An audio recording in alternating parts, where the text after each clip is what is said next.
They stole my emergency fund, then sent me a letter saying, "You were a mistake. $9,750. That number will be burned into my memory forever."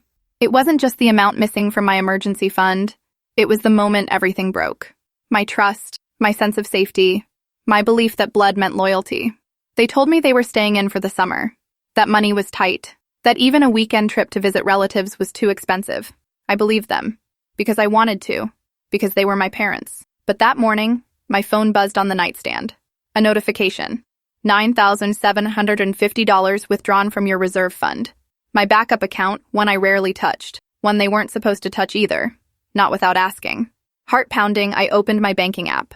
The charges laid everything bare. First-class flights to Maquinas, a luxury suite with an infinity pool, private drivers, designer stores, spa treatments, lavish dinners, all of it, booked under my name. I kept scrolling. Boutique receipts, VIP tour packages, my savings, my safety net, gone. Then, like salt in the wound, I got a message. My brother had accidentally texted me something meant for our mom. It read, "He never reads his statements. Don't worry." That's when it hit me. This wasn't an accident. It wasn't desperation. It was a plan. A betrayal with paperwork. They counted on me never noticing, never checking. Too trusting, too naive. But they were wrong. I froze the account, flagged the charges as fraud, called the bank, canceled bookings, changed every login. The refund was in motion. Their dream vacation was over before it began. By the next morning, my parents were on my doorstep, screaming. The sound of shattering glass jolted me from the couch. I ran to the window. My car, my only car, was destroyed. The windshield shattered. A landscaping rock embedded right in the center like a meteor. My father stood in the driveway, fists clenched, head pacing like a caged animal. My mother shouted at him. And my sister? She stood to the side, smiling, watching it all like some twisted soap opera. I opened the door. My father didn't wait. "You selfish little bastard. That money was ours. You gave us access. If you didn't want us to use it, you should have said so." My mother chimed in. "We told everyone about this trip. Do you know how embarrassing this is?"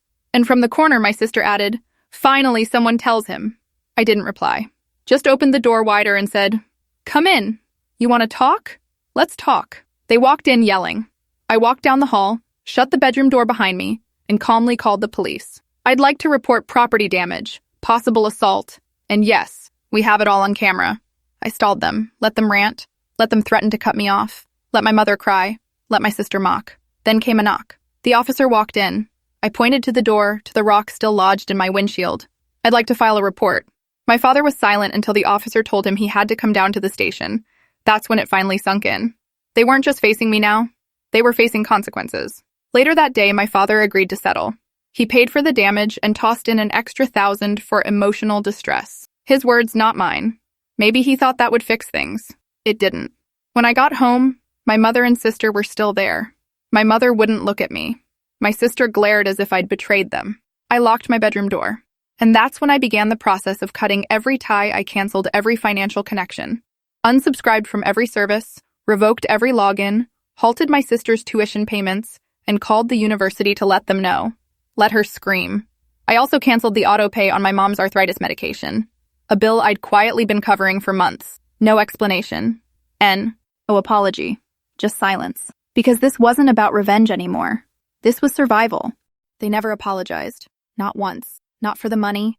Not for the rock. Not for storming into my home and turning it into a battlefield. Instead, they sent a letter. 2 pages. Cold. Formal. Words like irreparable damage and family shame spilled across the page. They accused me of public humiliation, called me vengeful and morally compromised. And then came the line that sealed everything. "From this moment forward, we no longer consider you our son."